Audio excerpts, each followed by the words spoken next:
Welcome to everyone to this Resilient webinar.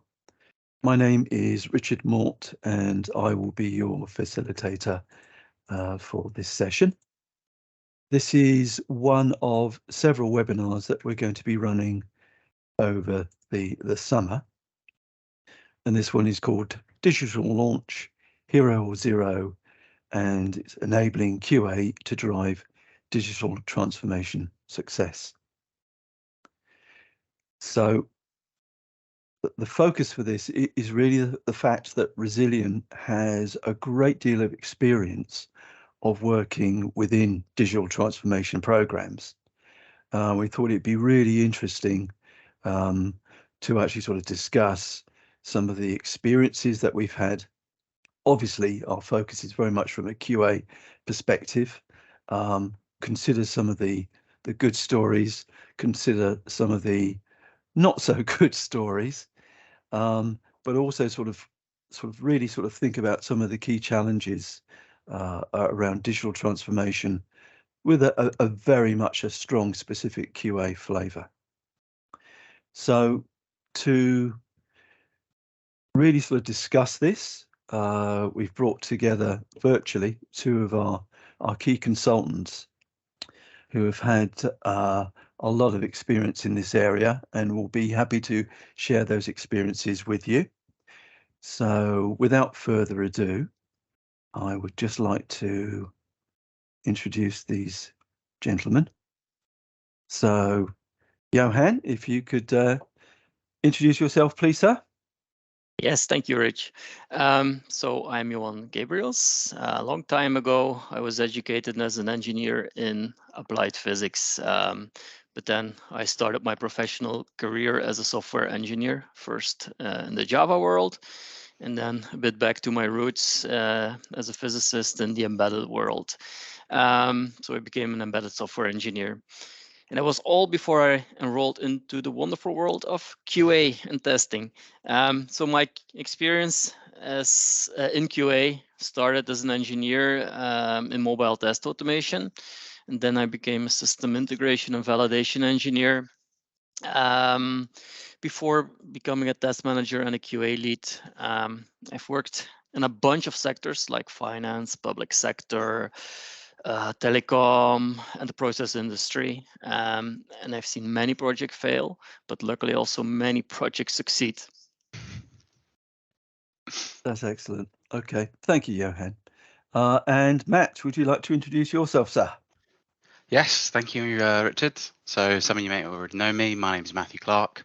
I have a background in major enterprise delivery and transformation, usually working in defense and public sector, specializing in DevOps, DevSecOps, clouds, and kind of accelerating delivery and transformation within major projects and programs.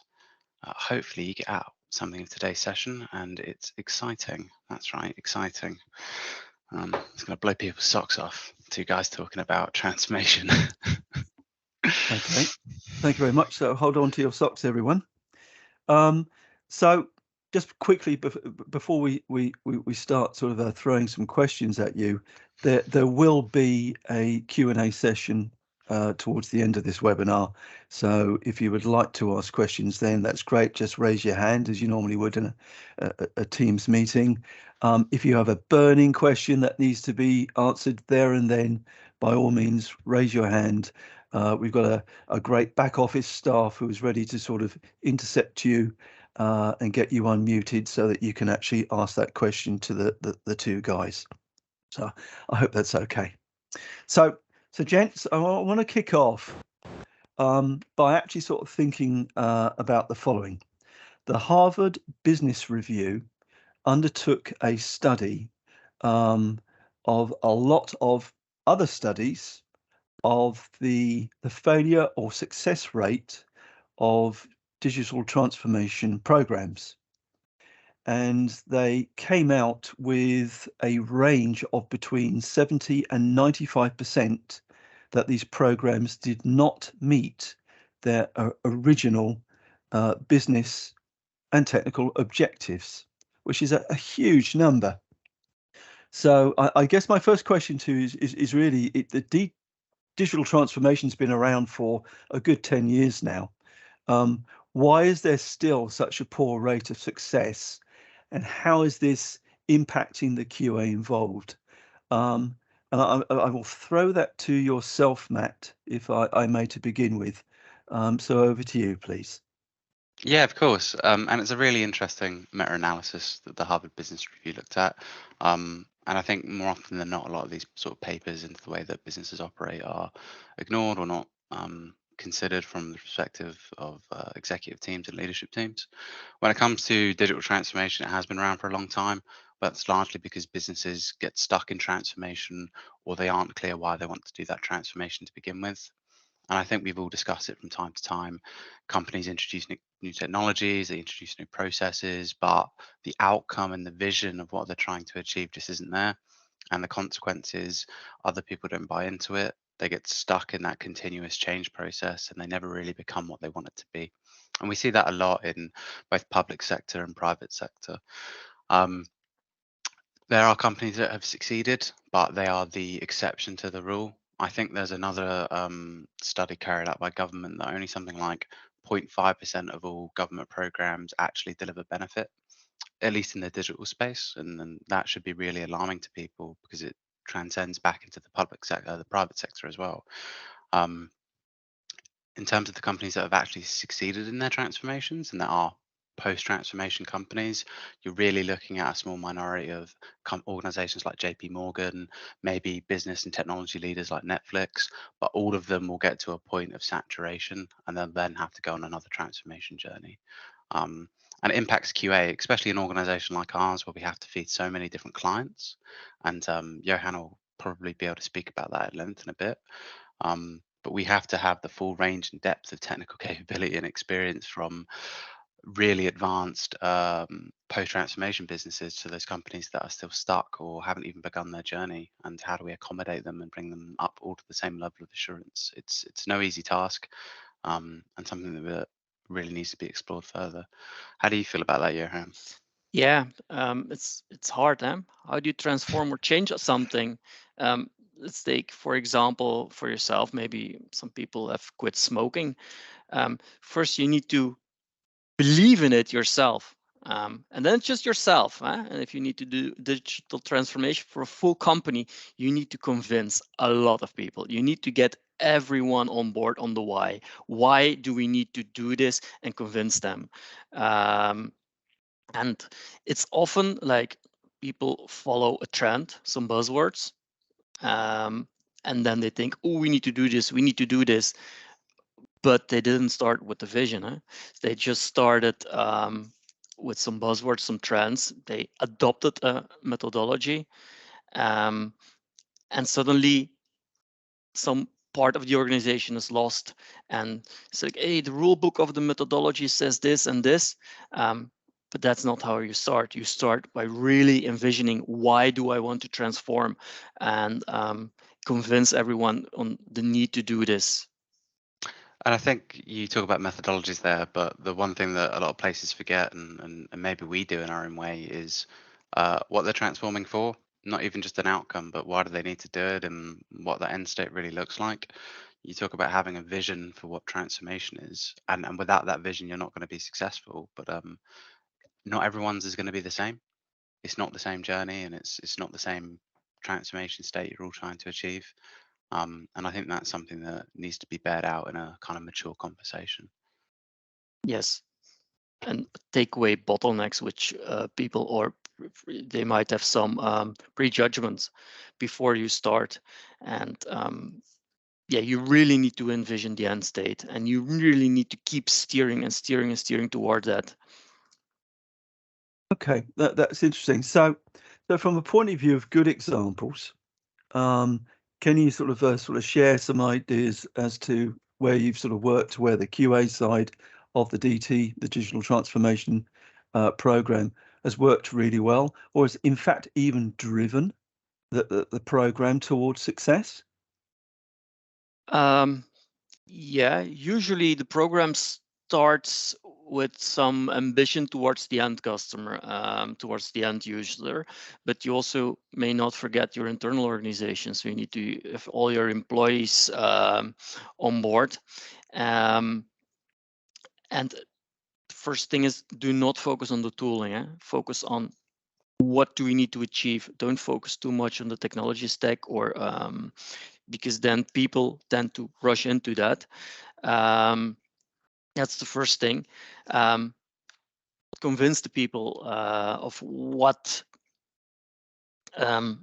they have been doing can be done much more efficiently in the course of the transformation and afterwards, of course.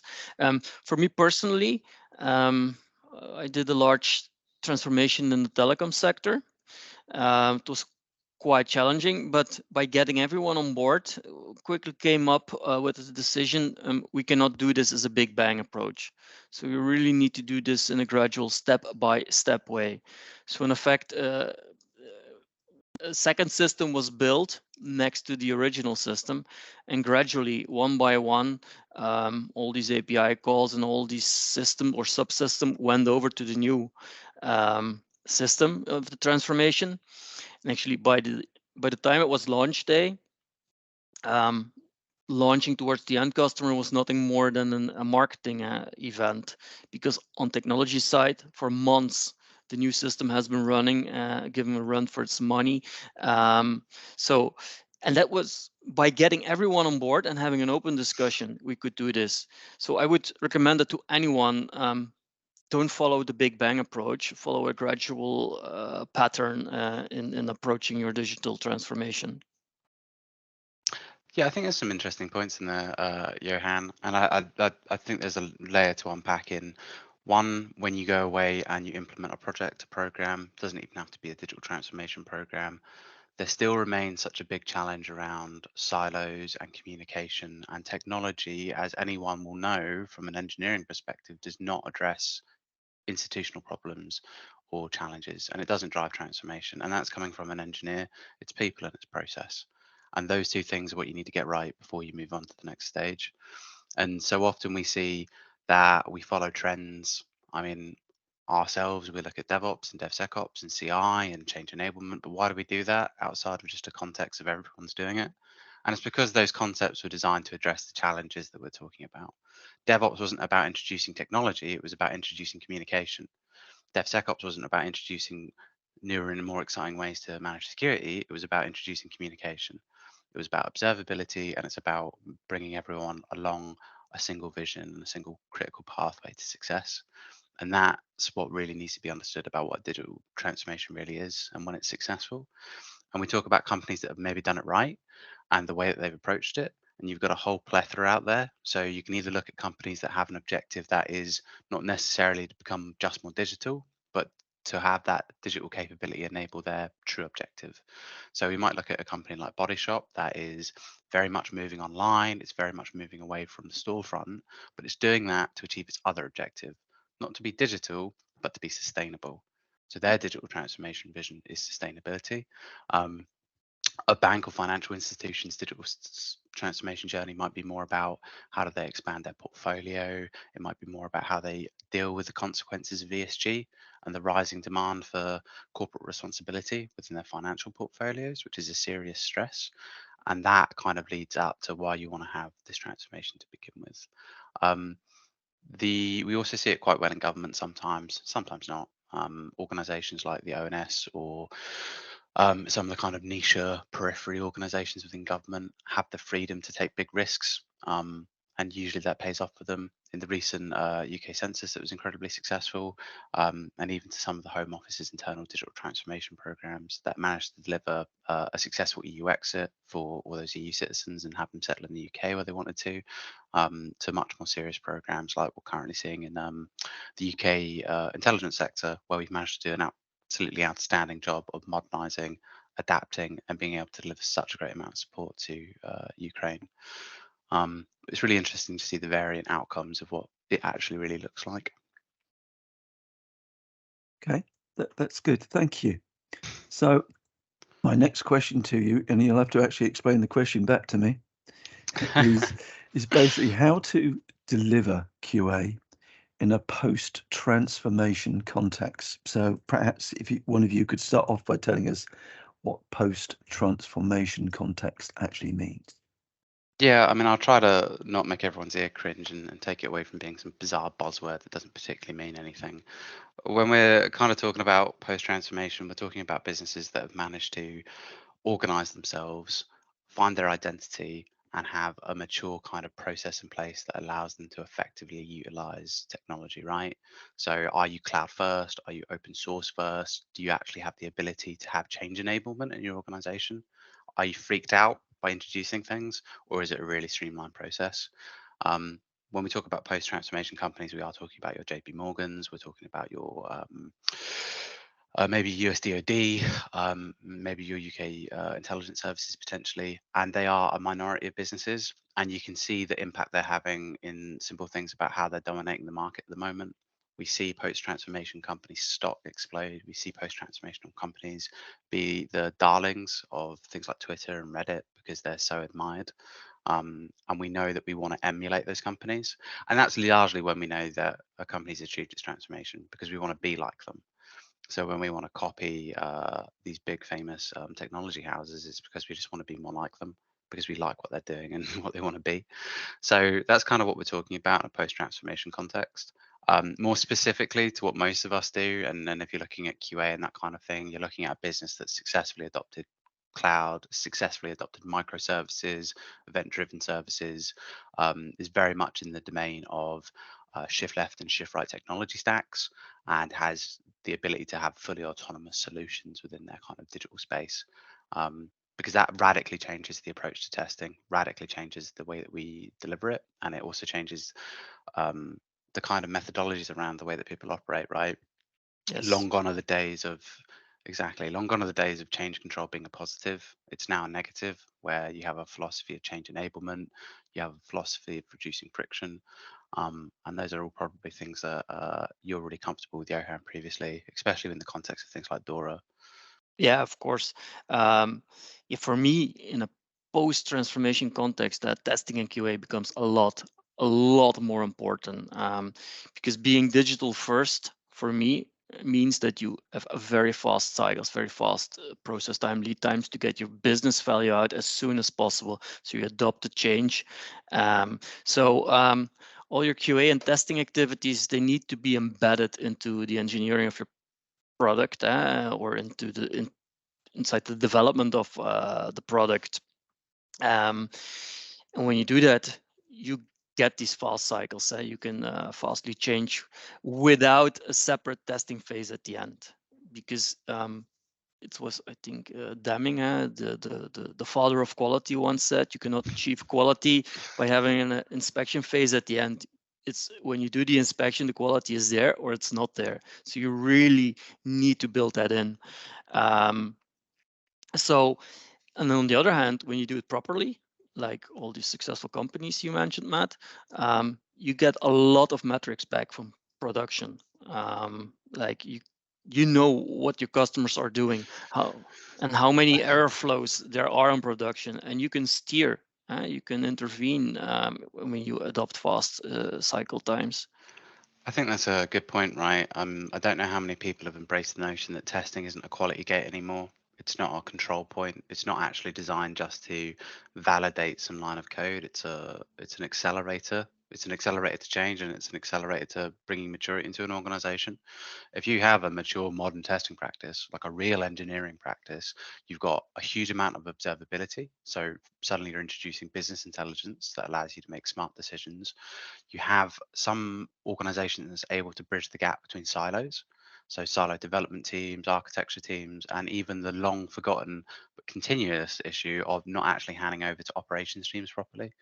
So you can create an organization that is really aware of its context and is really aware of every phase of its release and management process, because you have this organization that stretches across all of them, from the inception of design when it comes to requirements or user stories, and you have serious assurance people involved, all the way through to your operational stages later, when they've built up a portfolio of relationships and a technical capability that allows them to do things like operation acceptance testing, maybe in chaos engineering in some cases. And that's all of what a mature modern engineering test-driven organization is like. And when we see it work right, it absolutely accelerates delivery. It doesn't slow it down.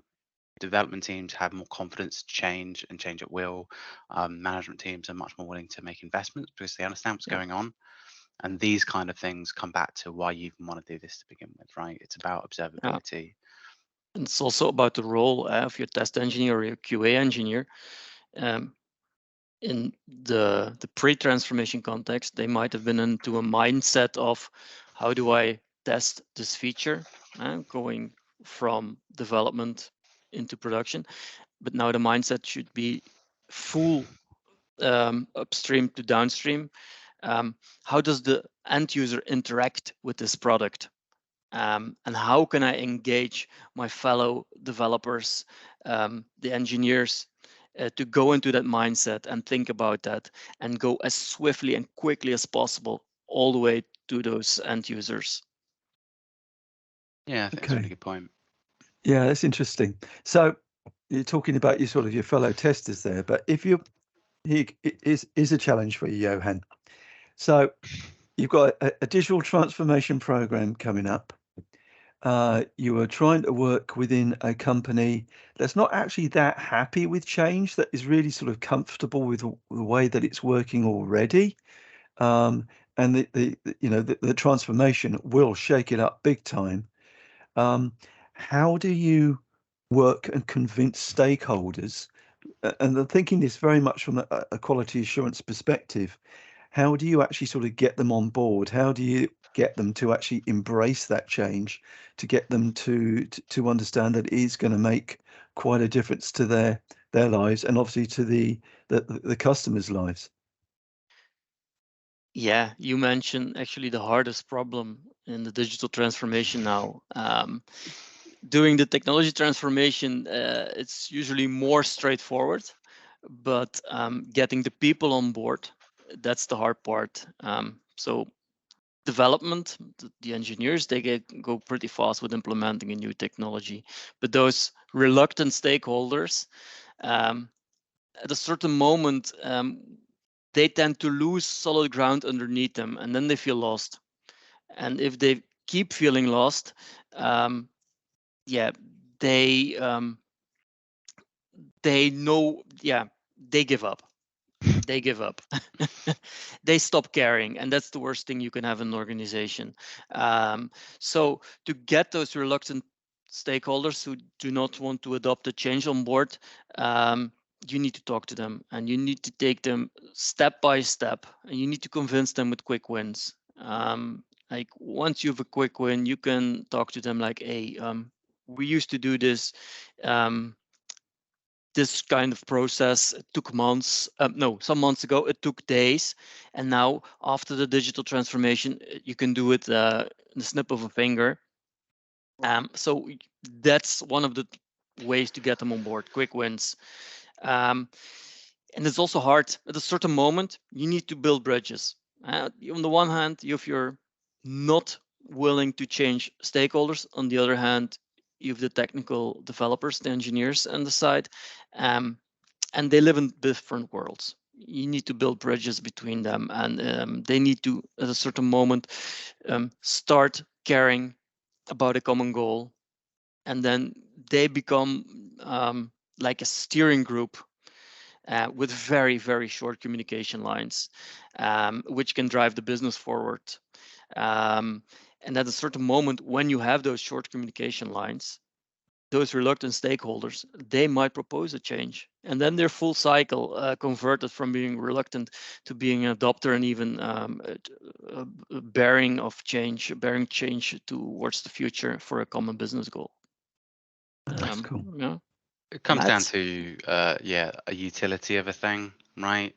You're going to have people that won't change because it impacts their lifestyle, their situation, their objectives, and that kind of thing. And you can have other people that have seen the same thing discussed 1,000 times before, and they've never seen the utility of a thing. And there's a culture that's not currently instilled, unfortunately, in a wider breadth of kind of the IT and engineering industry about embracing excellence and embracing curiosity. And when you do embrace it and you are able to build capabilities and center of excellences that can demonstrate excellence on demand, you suddenly get to demonstrate utility to an organization. And that really is what gives you the acceleration to introduce change, because a lot of people are going to be out of touch for no fault of their own about the rapid change in the technology landscape. Even people that are constantly embedded within engineering practices are caught by surprise about how radically different the tech stack is moving. You have no idea what you're missing out on in an ecosystem as wide as ours today, where we have open source solutions that are miles above SaaS solutions, and then SaaS solutions that are outstripping open source solutions, and 1,000 companies trying to sell 1,000 different products. It's difficult to maintain that technical and critical edge. So it comes down to what you can actually demonstrate, which brings it back to people, right? There's 1,000 different Yeah. business visualization tools. There's 1,000 different pipeline solutions.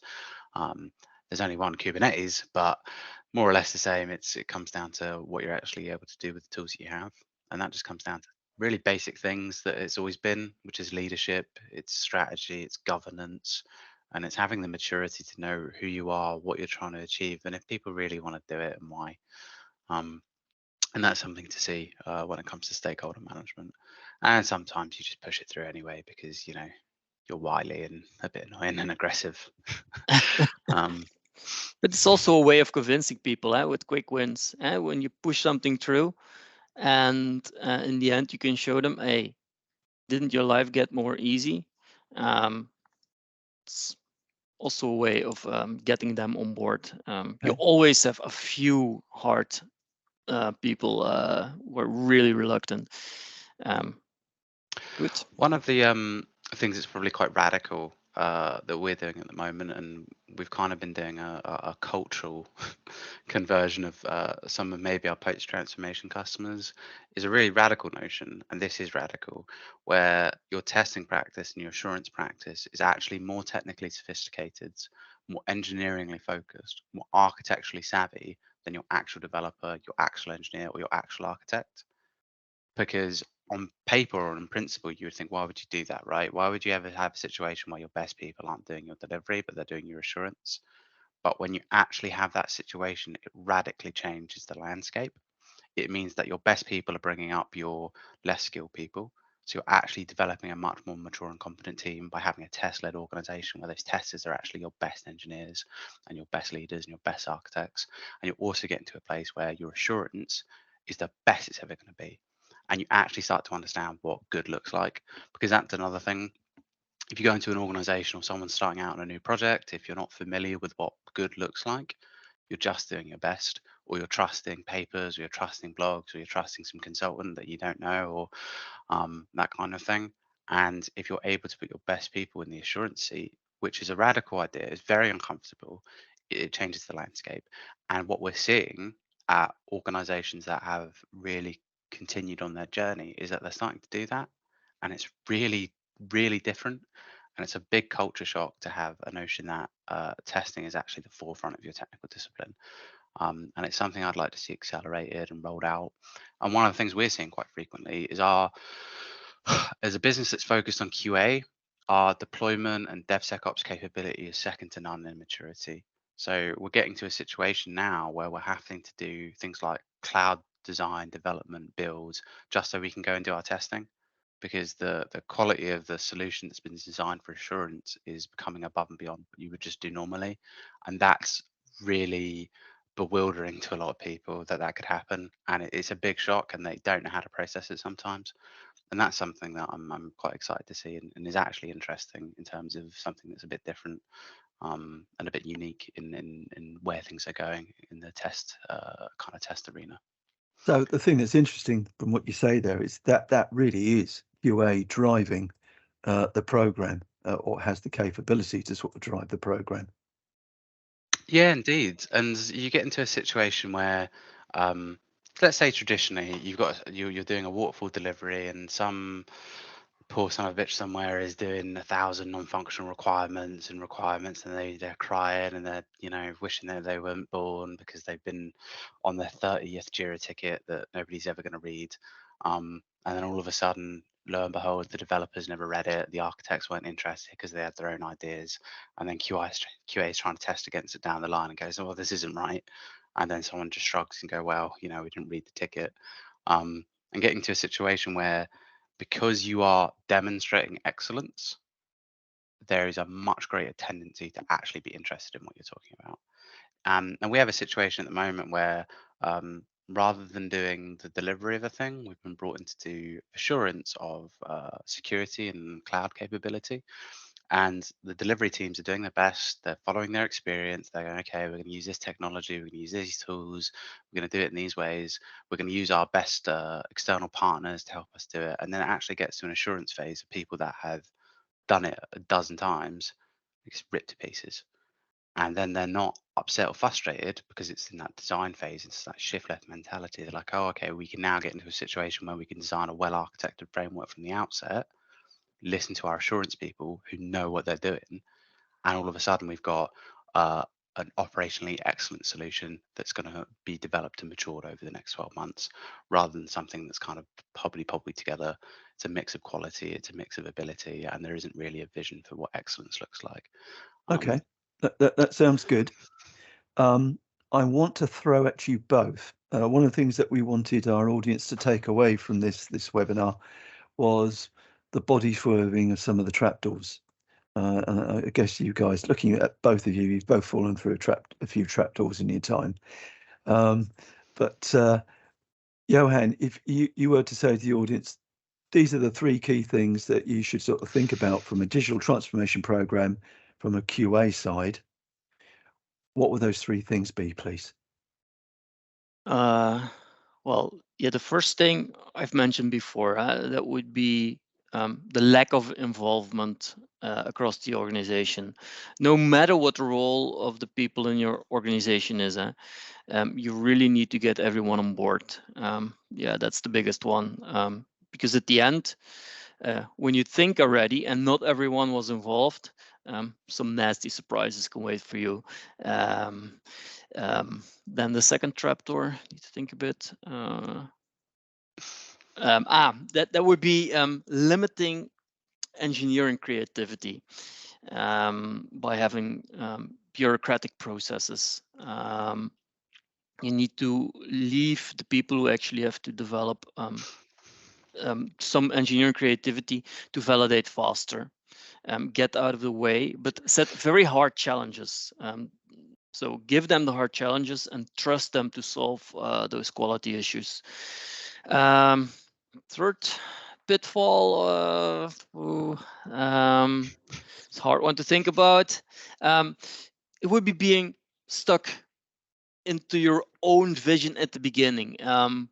Digital transformation and digital first would be like embracing change. And you want to go from a certain point from A to B, but halfway, when you're stuck in your own vision, it's hard to adopt change yourself. So you really need to be open when you had a test strategy, but you see in production or part of it in production, you get some feedback on quality metrics, and you need to be ready to change yourself. And that's hard because it's really about embracing change. It's inspect and adapt. With when you talk about agility, that's what the original Agile Manifesto had in mind, if I'm not mistaken. But when you're stuck at a certain moment, you really need to go back to that and look at the inspection, do the adaptation, to really drive the transformation forward. Cool. Thank you. And Matt, very quickly, I'm going to press you for time because I'm interested in getting to our audience's questions. So from yourself, sir. I'll just follow on with one, and I think this is, again, probably something that doesn't get considered enough. You need to embrace a culture of failure. Failure is excellent. DevOps is failure. Feedback loop is failure. Observability is failure. And giving people the confidence to fail is what's going to allow them to grow. and allow them to learn and mature. It's going to remove your dependencies on other people. It's going to remove your dependencies on organizations that aren't transparent. And it's going to create a culture of confidence and curiosity. And it's going to foster that vision of excellence. So failure is the best thing you can do. And creating a space where people can fail and fail with confidence is really going to do radical things, regardless of what you're trying to achieve. Doesn't matter if it's transformation, really. It just matters of creating a culture where you know that your graduates can fail and know that it's a good thing for them. Your senior or principal engineer can fail and he's going to get that feedback that's going to help them grow. And you want to stimulate things. People grow to the circumstances in which they are embedded. If you have an organization that doesn't encourage kind of these things and doesn't create an area where people can be intellectually challenged and grow organically, they're never going to meet their own expectations or yours. So yeah, embrace failure. Okay, that's excellent. Thank you. Thank you both. Right, so I'd like to move now to some questions from the audience. Anna Laura, hopefully you are there. I can see you, but you're on mute at the moment. Do we have any questions? Has anyone put their hand up? Anything that we can feed to our two gentlemen? One of the questions is coming is It sounds like you're in a cupboard at the moment. I don't know if you can get closer yeah, to the microphone. Thank you. I'm closer to the mic. So one of the questions that has come in is, as services become more and more complex and more observable, how do you deal with cost? Okay. That's a really James? interesting question. Can I take that one, Johan? Yeah, I'll fill you in. Awesome. I love cost management. It's my favorite thing. Never gets done. One of the things that a lot of institutions are coming to terms with, especially government, is that cost, the cloud didn't end up being cheaper. So there was a big promise, maybe back in 2010, something like that, when the cloud revolution occurred.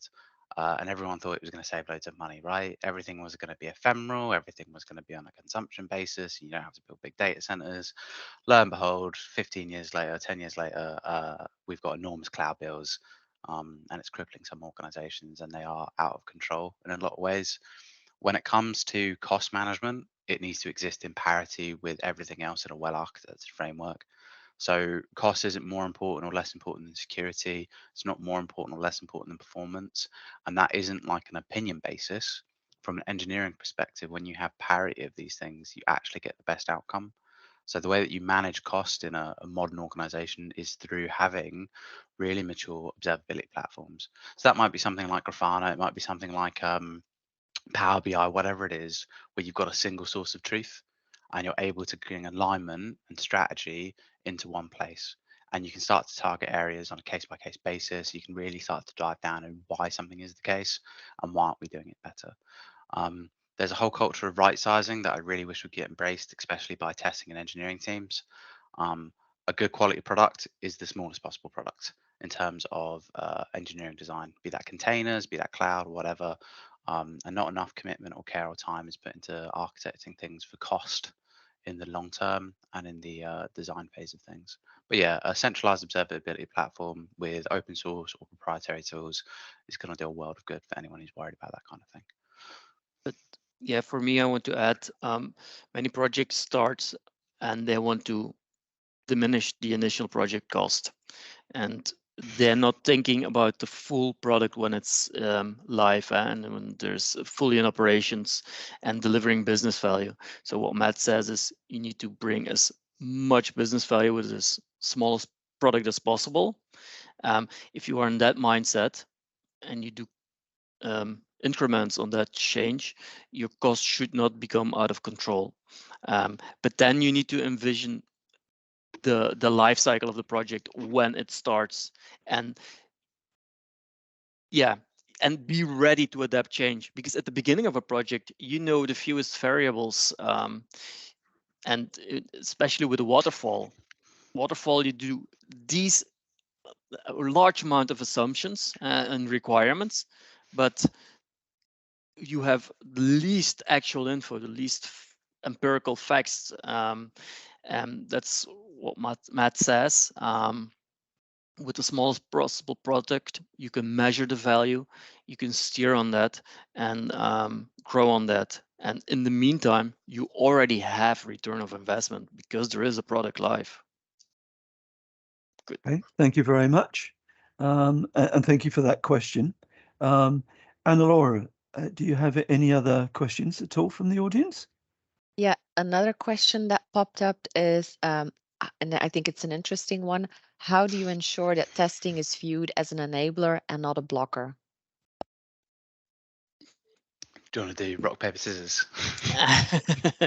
Well, I think it has been said before during this talk, your testing should be embedded in your engineering. It should not be seen as a separate phase at the end. And going by that approach, your QA and your testing really becomes an enabler, especially what Matt said about the excellent engineers from QA who drive the project. I think one of the things that actually makes QA an enabler is this notion that if you take a big program, and it's not going to be the case for everyone, and if you're not doing something that has the budget to be, such a wide remit, and you look at all of the phases of testing in a modern organization, from things like accessibility to operations to failover to your conventional performance and automation testing, they create milestones. They create points in time where people can demonstrate what they've achieved, and they also give people the motivation to strive for excellence before the time comes for it to be deployed into a production state. So it enables people to be aware of what a holistic solution looks like. Because if you're worried about, just one technical problem or a defect or an issue or creating a user story or a feature, you're not necessarily thinking about how everything links together. And one of the biggest modern problems in testing and in product delivery is integration. It continues to be an enormous problem where we get solutions that are absolutely fine individually, and as soon as you bring them together, they are absolutely riddled with either security issues or performance issues or other scalability problems. And if you don't have testing there as a milestone for achievement and for constant validation of core business and program aspects, you're not going to get the speed, you're not going to get the quality, and you're not going to get the outcome you want, which isn't about not having defects, it's about having utility to what you're trying to do. So that's the enabler that I think test adds. Excellent. Okay, thank you. We've probably got time for one last question. Anna-Laura, were there any others that have come through? Yeah, hopefully we can respond on it on a minute, but how would you go about accelerating digital transformation in public sector programs, and would this differ for the private sector? That's a big question. I don't think a minute's fair. Be good. Do you want to try, Matt? Okay. Public sector is all about public good, right? It's about utilities and it's bigger than just achieving some commercial milestone. It's bigger than achieving just some arbitrary deadline for a certain thing. It's about utility to society. And I think digital transformation in public sector is much more interesting than in private sector in some ways, because you get to focus in on that utility and you get to demonstrate the value of transformation in a much more meaningful way. If you're in private sector, not always, but in many cases, it might just be a situation where how do we become more profitable? How do we reduce costs? How do we operate in a more lean way? Where in public sector, you can really measure the utility of what you do, which is why I absolutely love working for government. It's because we get to do something really meaningful. And digital transformation accelerates that sector because you get to see the value of a thing. You can measure the before and after. And a simple example might be government now wants to measure sustainability. So you do a digital transformation process that introduces cloud monitoring solutions that measure CO2 or whatever. And then all of a sudden, okay, my public sector capability is producing this much CO2, let's produce it.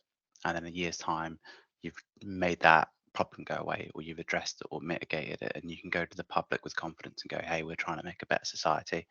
And I think that's a really interesting way of accelerating transformation in public sector because the motivations are there. The other thing is, I think government, probably against what many people might suspect, are actually more willing to embrace risk and change than a lot of people would suspect. They have a huge willingness to embrace open source. They have a huge willingness to embrace novel concepts.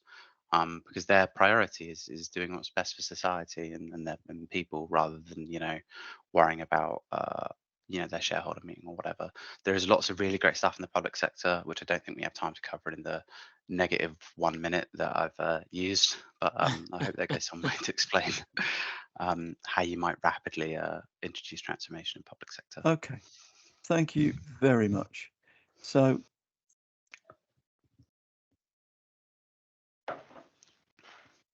I think that comes to the end of our webinar. As I said earlier on in the at the beginning, this is the first in a series of webinars that we will be running over summer, and we were delighted at the response and the interest in this webinar, and we hope that you will embrace the others as well. If you do have any questions, then please do get in touch with us at hello@resilient.com. We have become resilient. We are now resilient from our previous company. We have a beautiful new website which gives you a lot of details about our services and capability, but also some pretty good blogs as well. So please, by all means, go and have a look at us online. But do get in touch. We'd love to hear from you, and we will be in touch very soon to get you focused on hopefully the next couple of webinars that we'll be doing. So thank you for your time today, and just to say, have an excellent rest of your day. Thank you very much. Thank you all. Thanks, everyone.